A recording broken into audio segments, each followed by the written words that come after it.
তবে অনলি যুক্ত সেন্টেন্সে নেগেটিভে তুমি কখন নট মোর দেন বা নট লেস দেন বসাবা, এটা তোমার কনফিউজ থাকো তুমি। আজকের এই ক্লাসটি তুমি সম্পূর্ণ দেখো, তাহলে তুমি ইজিলি সলভ করতে পারবে। অনলি যুক্ত সেন্টেন্সে তুমি কখন নট মোর দেন বসাবা, কখন তুমি নট লেস দেন বসাবা। সুপ্রিয় শিক্ষার্থী, তুমি যদি এসএসসি 2027 হয়ে থাকো, তাহলে তোমার জন্য ক্লাসটি খুবই গুরুত্বপূর্ণ। এবং এছাড়াও অন্যান্য ক্লাসের স্টুডেন্টরাও এই ক্লাসটি করে অনেকটাই উপকৃত হবে। কেমন?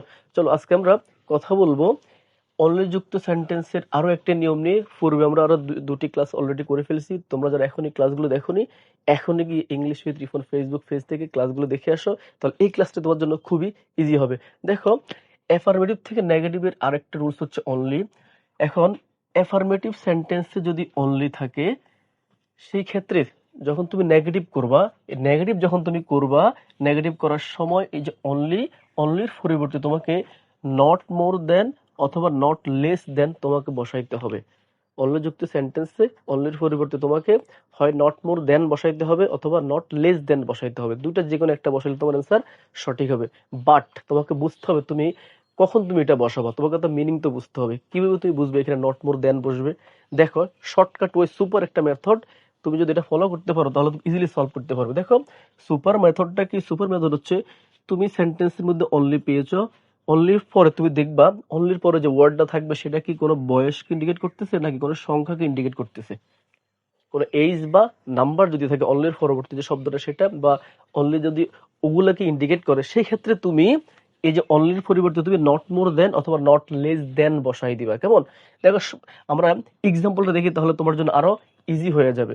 দেখো, Fatema is only 17 years old. কেমন? এখন এই যে আমরা এখানে অনলি পাইলাম, অনলি, অনলির পর আমাদের প্রয়োজন ছিল হয় বয়স অথবা সংখ্যা, মানে এইজ অথবা নাম্বারকে ইন্ডিকেট করবে। কেমন? তো সেক্ষেত্রে দেখি এই যেখানে 17 দেওয়া আছে, ইয়ার্স ওল্ড, এবং এটা বয়সকে ইন্ডিকেট করতেছে। বাট শর্টকাট ওয়ে হচ্ছে তুমি অনলির পরে তুমি কোনো বয়স বা সংখ্যা পেয়ে গেছো, তাহলে তুমি সেই অনলির পরিবর্তে তোমাকে কি বসাইতে হবে?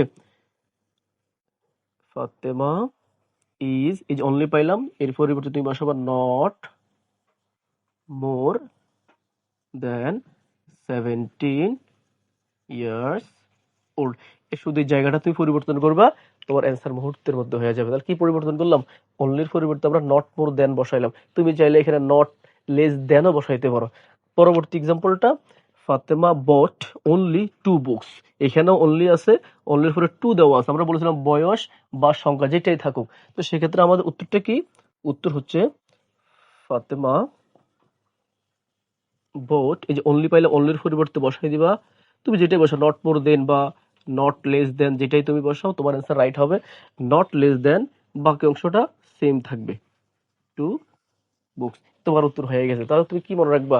অনলি যুক্ত সেন্টেন্স যদি তুমি পেয়ে যাও, অনলির পরে দেখবা তুমি অনলির পরে যে শব্দটা থাকে এটা কি বয়স বা সংখ্যাকে ইন্ডিকেট করতেছি কিনা। যদি বয়স বা সংখ্যাকে ইন্ডিকেট করে, তাহলে তুমি চোখ বন্ধ করে তুমি নট মোর দেন অথবা নট লেস দেন বসাই দেবে, তাহলে তোমার উত্তরটা সঠিক হয়ে যাবে।